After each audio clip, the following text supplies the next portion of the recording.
All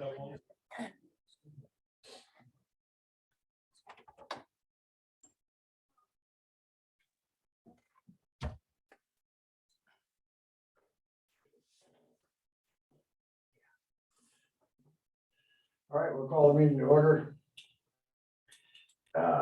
Meeting properly noticed. Roll call. All members present. Motion would be in order to approve the agenda. So move. Motion by Baker, seconded by. All righty, you good? Yeah. Any discussion? All in favor, say aye. Aye. Motion carried. Agenda is approved. Minutes from November 9. Motion made by Baker, seconded by Carvolio. Any discussion? Seeing none, all those in favor say aye. Aye. Opposed, same sign. Motion carried. The minutes from November 9 are approved. Correspondence, There was none. project status report. Mr. Kyle Patterson. Yep, it looks like a lot of the departments have gone through and updated their projects. Any of the projects that are completed, they've got highlighted on there. What we're planning on doing is updating this just as a rolling document going forward, and those are probably going to end up falling off, and then they're going to add new projects on there. Any questions on the project status report? I'm not seeing any, Kyle. So thank you. Anything else? Not for me. Very good. The judges are not present. Any questions there on the monthly expense report? Seeing none, we'll move on to the DA. I don't know anything about that one either. So we will move on. Child support. Janet, I don't know. I see that, but she thought she might be on. I don't hear anything, so. Any questions for Janet? Just contact her directly if you do. Clerk of court. Lori, not attending. Why are we here? I'm just curious. We're all waiting for Marilyn. Yeah. Who's here every time. Well, we're not skipping over Jade. No. Emergency management. James Irvis. Good morning, everyone. Morning. Do you have any questions on my report or my expense reports?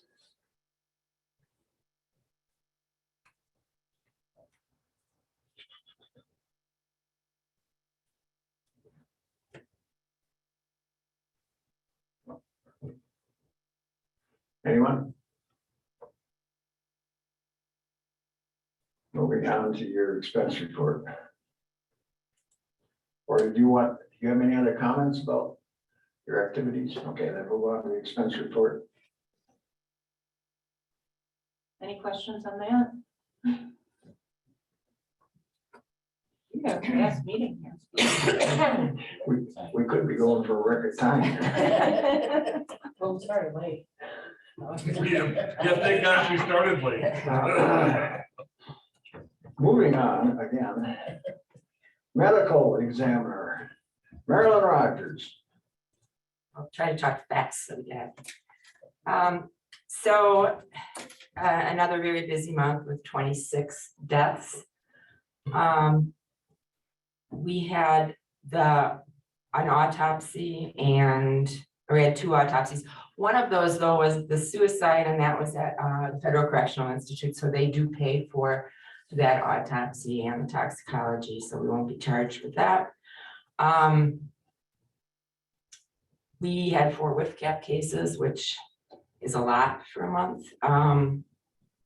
And the only news I have to report is that Deputy Anthony Soick did pass the ABMDI certification test.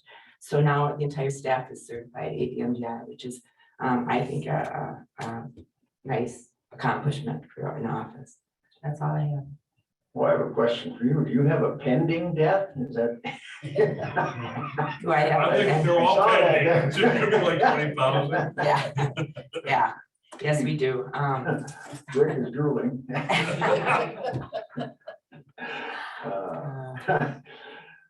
Gee, I hope nobody zoomed in.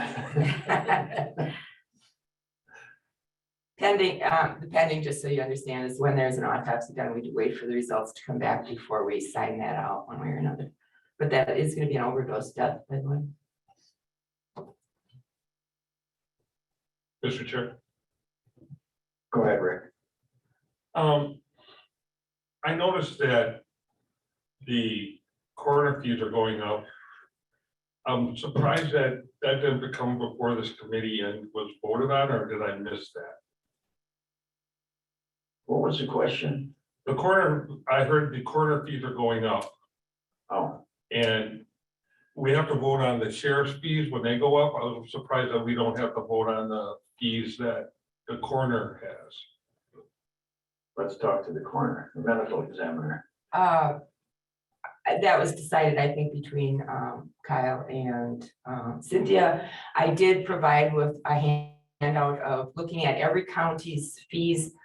We are about right in the middle of all of the counties as far as death certificates. There are some that charge less, there are some that charge more. But for cremation permits, we are very low compared to most counties. They, some of them are charging up to $235. We've always charged $110. That was set back in 2011, and the decision was made to raise it $5, just the cremation fee, I believe. Is that correct, Cynthia? That's a legitimate concern, Rick. Thanks for bringing it up. Go ahead. So, Mr. Chair. Yes. What I'd like to do is standardize the process. I know like the sheriff's department seems like I want to set them all so they're all at the same time. So we set these at the same time. It's easier for budgeting purposes that way. I think Sheriff, I think you guys tend to do it late in the year, or is this something that I guess we need to look at all the fees, that is for sure. I mean, you heard that last time it was adjusted was in 11. So we do need to look at it, but yeah, the process should be that it would come here for approval. You guys should have the oversight of that. I mean, we would generate it and then you guys would. So we can, you wanna vote on that, or do you want us to bring back? Because I wanna do it in conjunction with other areas that have fees that need to be looked at. Your call. You want to address it, Rick? Well, I think that, I don't think it's right that we would vote on it today just because it's not on the agenda. I said, but my contention has always been, in this county, especially where we have widespread poverty, that we struggle with dealing with even people trying to take care of their loved ones besides this fee. I've always thought that we shouldn't charge a fee at all. I mean, that's just the way I believe, but seeing the fees are there, I think that unless they show a reason just to standardize them against other counties, I don't necessarily know if that's the true way to look at it either. So I'd rather see it come back next month with some justifications of why that has to go up, and we could vote on it then. Go ahead, Cynthia. So what I'll offer is that, so not just the medical examiner, perhaps we'll look at all fees and as it relates to this committee and bring them forward at one time. So you guys are looking at all of them across the board. That seem reasonable? Of course, I'll have to talk to department heads because, you know, the timing is only 30 days now to kind of go through a process. I know that the concern was brought up and then we addressed it. And yeah, we should have brought it here for you guys to approve, but it all needs to come at one time. So all departments that have fees that are impacted need to be approved to me at one meeting. So it may happen, what I guess my message is, it may happen for the next meeting or may not. Well, certainly, I'd like to see a presentation that not only justifies it, but gives a little bit of a history as well. So, and Mike Baker. Mr. Chairman, did Marilyn explain to me what the lift cap is, that medical assistance? I'm not familiar with that. Sure, so with CAP is Wisconsin Funeral and Cemetery Association, basically, program. And what happens is if somebody's on Medicaid or cannot afford fees, they apply, the funeral home will send an application to the state to see if they qualify for with CAP. Which means that the state will reimburse the funeral home. I'm not sure how much, but enough to cover their expenses. Now, they used to give our fees, the funeral homes would pay our fees out of that money from the state. But about 5 years ago, they went to the legislature and it was decided that our fees would not be paid out of that because it was barely enough to cover costs for the funeral home. So basically, when somebody qualifies for WIF cap, our fees up to $400 are just null and void. We don't get any fees for it. Thank you. And we've had 15 this year, that's, considerable. Anyone else? All right. How's the van running, just in our peak? The van is running well. Does have a little ding in it though, What? from the back. Didn't you see the light in the back from when he? Oh, yeah, we didn't get that changed. No, see, you were gonna. Well, yeah, so, but I've talked to, Chief Deputy, Carlson about that, and we're okay. It's not illegal or anything, and at some point in time, we'll get it fixed, but not this year. Moving right along. Mr. Chair, Yes, it's- there we are. March. I have a quick question for Marilyn. How are your staff holding up with these numbers that are running high all the time? They're a little taxed. But like I said, they're young. If it was just me, it would be not good, but they're energetic and young and enjoy it, and they're doing fine. Thank you. All right. Thank you, Marilyn. Thank you. Mr. Chair, sorry, I'm gonna interject one more thing, because as it relates to fees, also there's expenses we will need to consider that Marilyn had brought to my attention too, so we'll probably come forward with that as well. This is what we pay for on-call and such, so we'll be looking at fees, and then also perhaps adjusting the other side, which is our expenses, what we pay for on-call and such. So two things I'll get the committee to approve on. Go ahead. After that comment, I have a question. Does that mean that we'd have to adjust her budget then? Okay, that's a good question. Mr. Chair, I believe that her budget will still be intact. I think she's got enough room in there. So that's what we'll be bringing forward what's feasible. All right, for anybody that's online and didn't see it, her head shook, so I know you didn't hear that. Oh, that wasn't nice. All right, Sheriff York. Morning, everyone.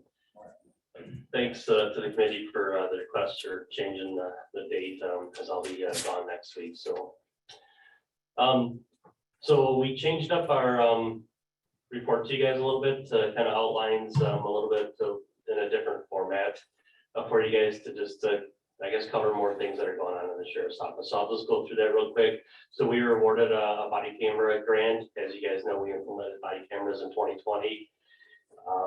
But the body camera batteries only last about 18 months. So this is kind of refreshing the body cameras for the patrol division with that. So everything with that is going well. We'll implement that here in a few months, getting those cameras in place.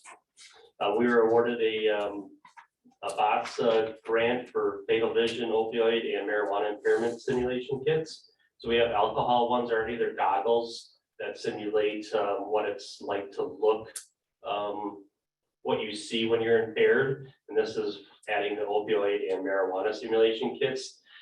So we've had a couple deputies go through the training on that as well, and we'll use that in the schools and in DNR safety courses to educate primarily youth what it looks like when you're using alcohol or drugs.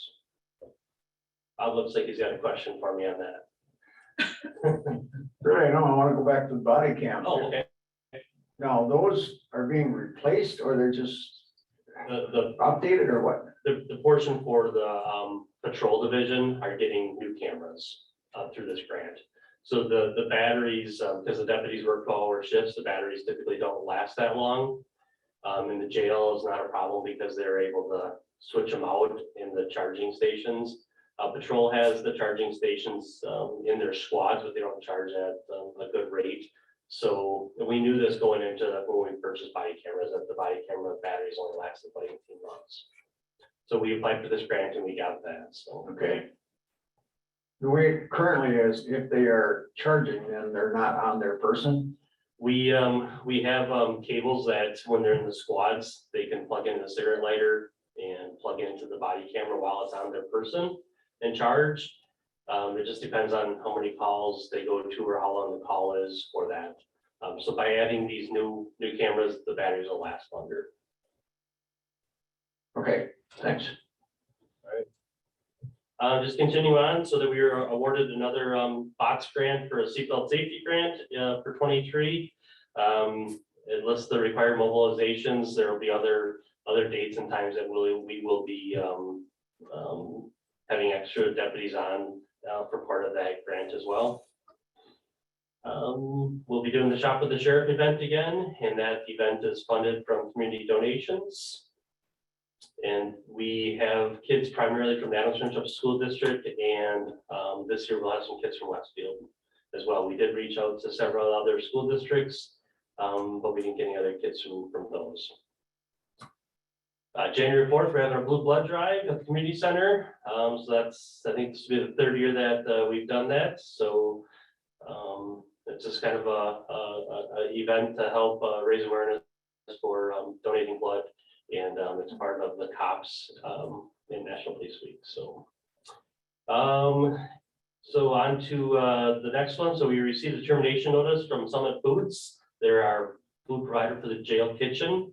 They Summit received a notice from Juneau County to not utilize Juneau County's kitchen anymore to prepare our meals. So that's how and why that started. And it was driven by costs that Juneau County is incurring because of our contract. So today, the new request for bids will be published. I worked with Cynthia and Corporate Counsel on that. Any questions with that one before I move on? Mr. Pease. So will someone be able to, see they terminate their contract, can they resubmit a bid to us? They can, and they were here yesterday touring the kitchen. So basically means costs are going up. And that's really what it's driven from. It's unfortunate. I think we could have worked around that without the termination notice. I think how it just happened was could have been different, but nonetheless, here we are. So. I did notice on your budget for food, you're under budget. I mean, you're coming in under budget for the year, or you will be. And so. Yeah, and that's part of, so Summit could have raised our rates back in August. As part of the contract, by adding the CPI, which is again part of the contract, they failed to do that.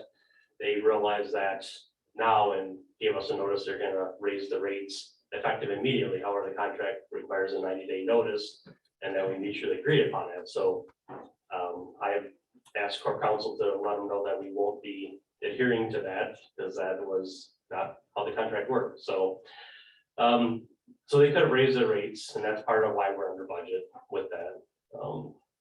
So.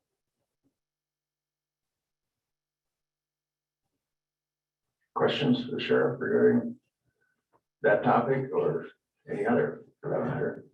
Go ahead, Rick. Sheriff, will that, depending on what the prices are gonna be, do you see a problem with your budget in that area? if we can stay under budget, I think we'll, I anticipate quite a increase. So we currently pay $1.20 a meal. Summit's rate that they requested was going to $1.90. I would anticipate the new bids come in around that $1.90 to $2 mark. And they serve about 30, we serve a couple thousand meals a month, so it adds up, and even though it's low cost per meal, it's 3 meals a day times our average population, so it adds up in a month. So we're gonna just let out the inmates or, you know, take it off the gas bill? I don't know.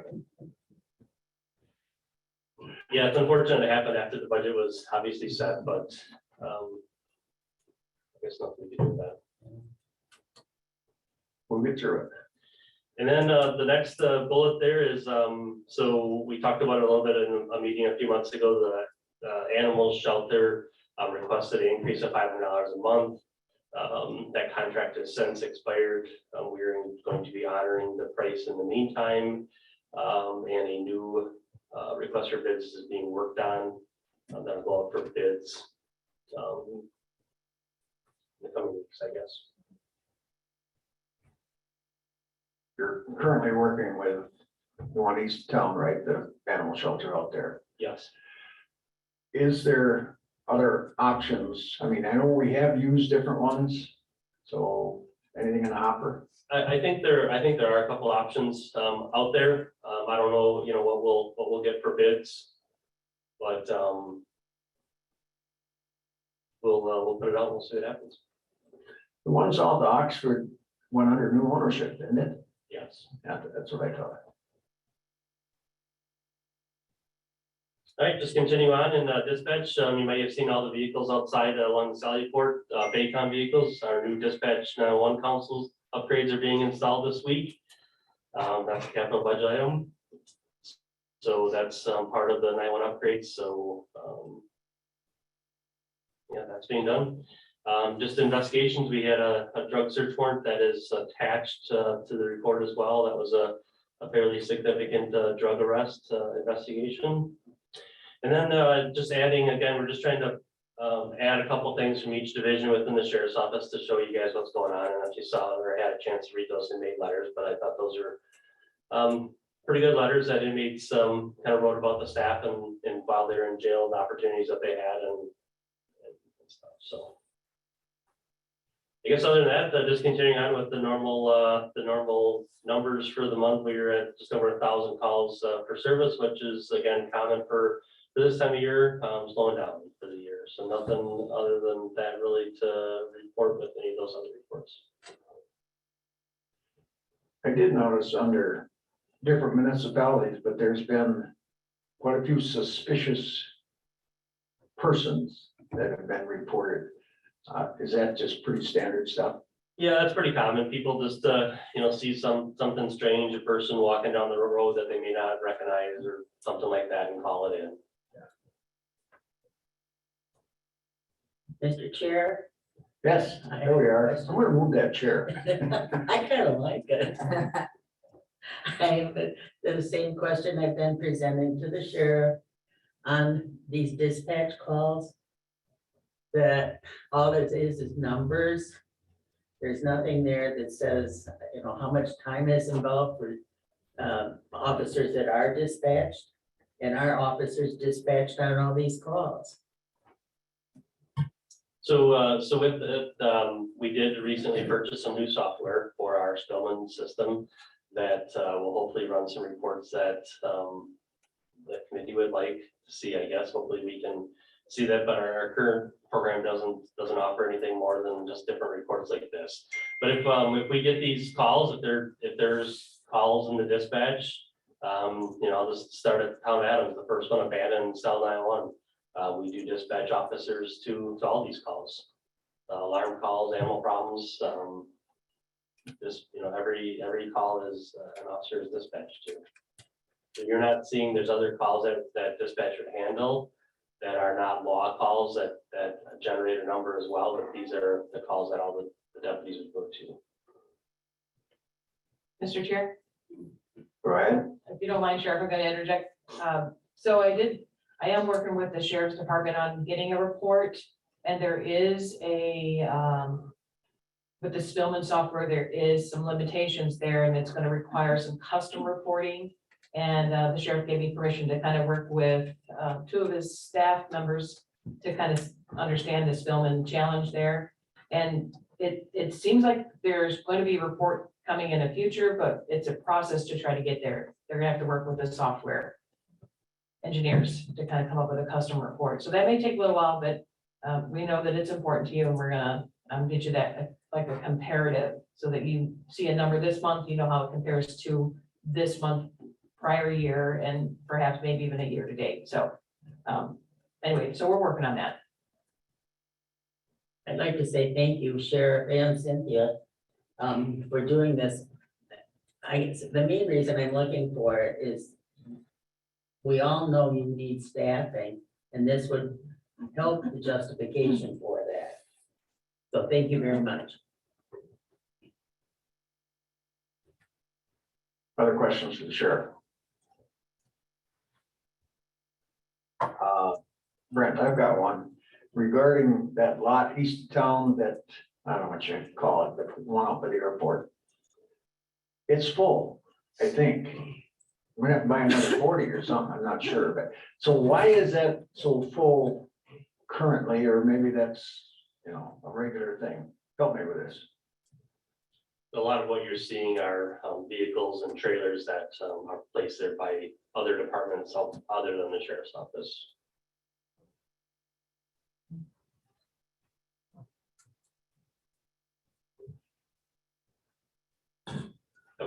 I would direct you to the maintenance director for that, To whom? the bill. Oh, okay.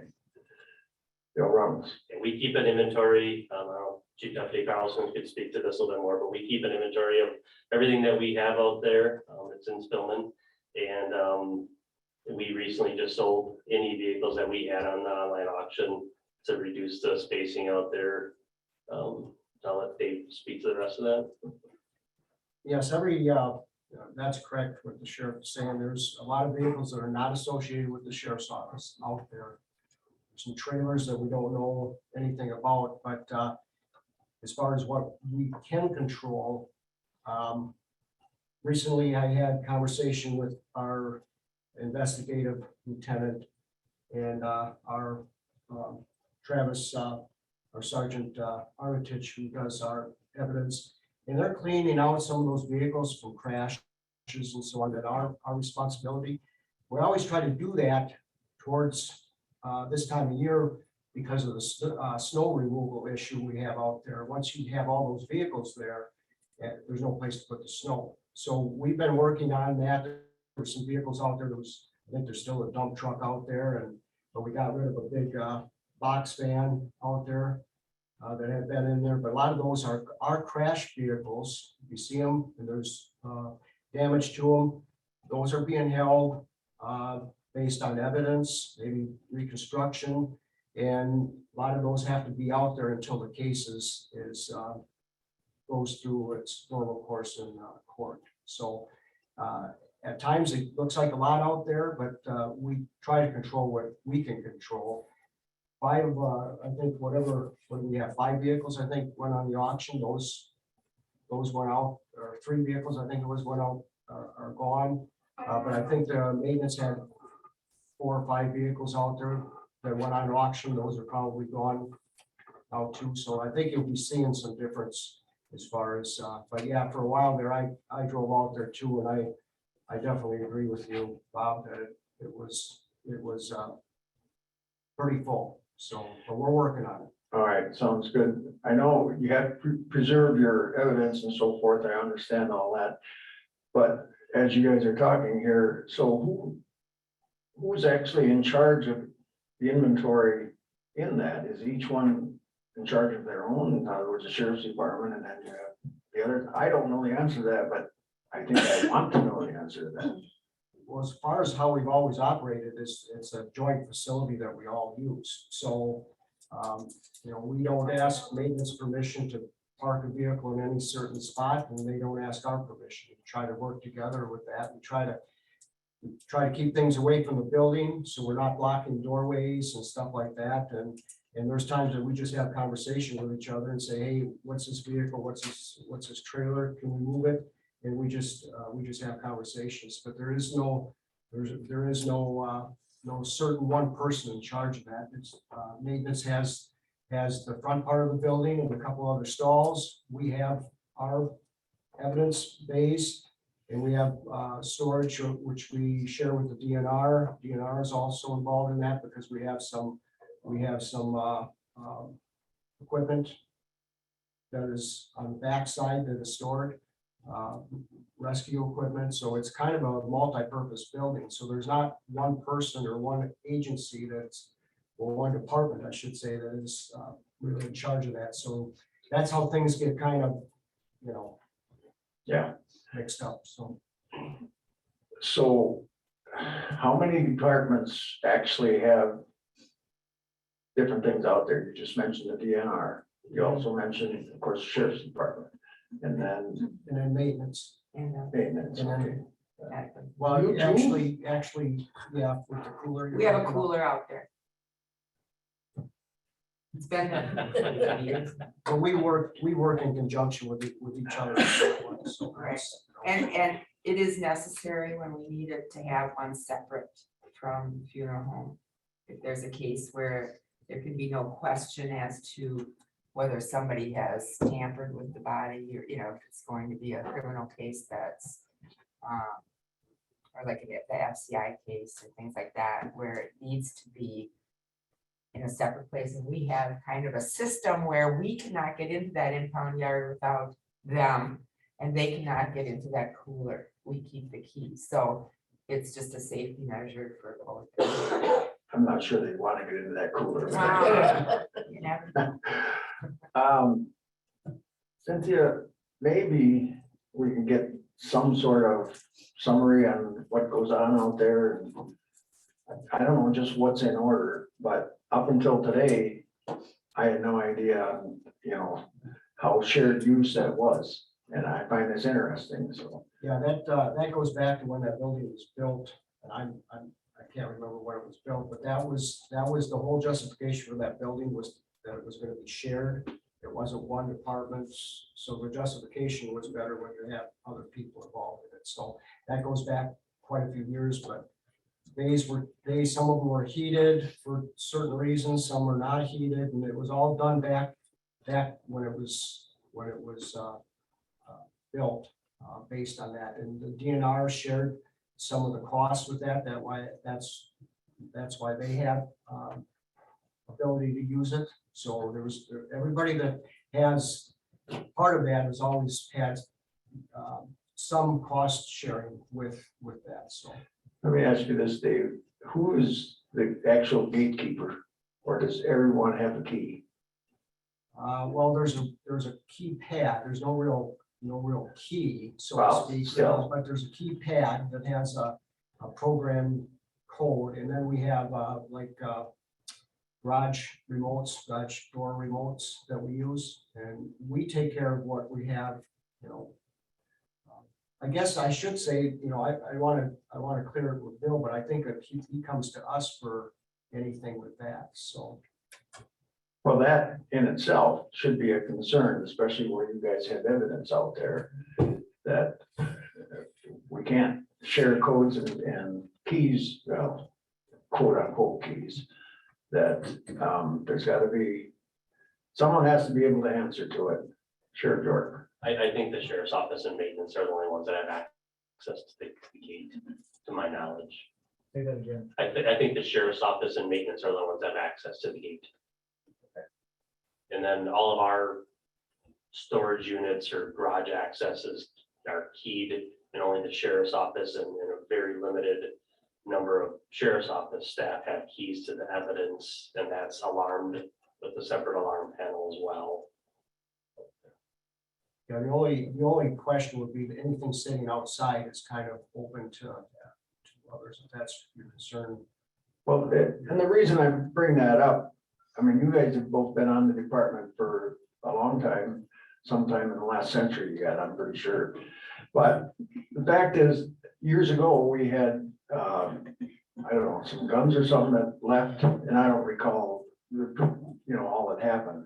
But once it's after the fact, it's too late to fix, Now we go back and try and solve, some of the issues, but it'd be nice if we could skip that step. Yeah, everything, Sheriff York said, everything within our locked portion of the evidence building, I'm confident that's with the alarm system. I control the alarm system. I put people's codes in and take them out. I'm over there all the time. I'm comfortable with our secured area over there for the evidence. I just can't control if maintenance parks a vehicle next to a vehicle that's held for evidence. Obviously, we don't have the ability to take every vehicle that we need from a crash or whatever it is, search warrant, where we don't have the ability to put them inside. So they have to sit outside. And a lot of times with that, we'll put evidence tape on it just to make sure that the integrity, like somebody didn't go over there and open up the door. So the doors are, we can tell if somebody did, because we have to be concerned with the integrity of evidence if it's presented in court. So we do our best with things outside. I'm not concerned with what we have inside. There's very few that have access. There's like 3 of us that or so, maybe 4 that have access to everything over there. And it's tightly monitored. I get a report the first of every month on the activity of the alarm over there. Who entered the building, who set the alarm, all that. I get that report, so I know who's coming and going over there. So like after an accident or something, when vehicles are being put there by records and so forth, you guys open the gate and, make, so they can access it. Yes, there's nobody, we don't have anybody from the public go over there that are not supervised. Even if they come and get a vehicle, we have to have somebody with them to come and get the vehicle to make sure that they don't, mess with anything else or Okay. look at anything they're talking about. So it's always escorted over there as far as any citizen. Now, I can't say that with maintenance comes and goes, to Yeah. there, but we don't allow any public in there, any citizens in there without being escorted. So, Okay. Cynthia, do you have something or did I spoil it for you?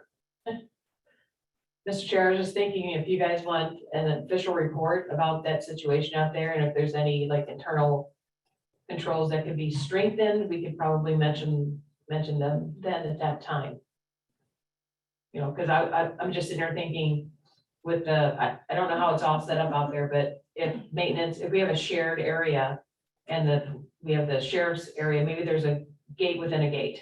Like maybe there's to put those vehicles in another section. I don't know how big of an area we're talking about. This is just me thinking that, maintenance would have access to like this first section because everybody would have access to include, the sheriff's department. But then there'd be a second layer gate where only the sheriff and maybe medical examiner can go past that gate. So it's like a main gate, everybody access, those that have access now. And then another gate within that's just the sheriff. But again, I'm just thinking out loud. What I'll do is I'll meet with the sheriff's department and maintenance and whomever and give you guys a full scope of what's going on out there. And then if there's any recommendations for internal controls, we'll present them at that time as well. Well, that ought to keep you awake. In the next 2 meetings. Well, and I don't mean to create a problem that we don't have. That wasn't it, but I was not aware of how that's operated and so forth, but I think a report would be in order of some sort, so. All right, moving on. So much for getting done early. I apologize. All right, expense report. I don't know if we talked about that. I don't think we did. Anything there, Chris or Brent? Any members? Moving on. All right, let's talk about the jail food. Where do we go here? Yeah, we have done a separate item, but I did cover it in my report, so nothing different to report for that. Okay, So you'll be coming with bids next month, or don't you know exactly? I don't know when they go out. It'll go out today and we open the bids. I thought it was the 21st. Oh yeah, 21st at 9 AM at the community center. Okay, So then the next month, we'll come back with recommendation. That's how that works at that. when's the drop dead date for the current one? February 16th, so the new company would have to start on February 17th. Okay. All right, sounds good. And all those, that's accessed online? It's be published in today's local newspaper as well as on the county website today. Okay. Good enough. Anything else that should probably be covered before this meeting? Seeing none, next meeting date, Diana? Like the 11th of January. 1/1/1/1. Okay.